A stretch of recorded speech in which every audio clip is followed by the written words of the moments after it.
Test number 2 on our indicator use lab, as we're learning how to use this, would be to also indicate in a fixture. Now I have this aluminum plate here. There's a couple of locating holes and some screws, so this is kind of be similar to what my fixture is. Now, in using this, basically I would be mounting some parts to this. So when I indicate a fixture in, I'm going to kind of do the same thing where I'm tying in and holding this either with T-nuts and bolts, or I might have some clamps that are put on this to hold this in place.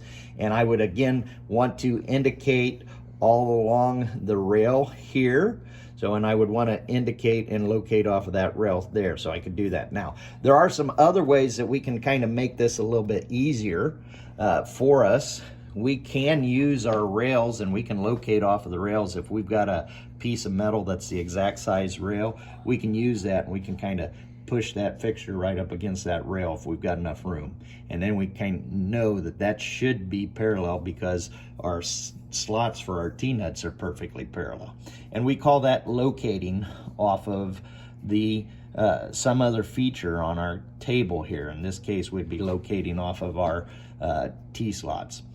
And with our fixture, we would also want to make sure that it is perfectly square and parallel. So we'd be running our indicator along here as well, and making sure that as we tighten this down, whether we're using nuts and bolts or whether we're using clamps, that we're getting it in place there.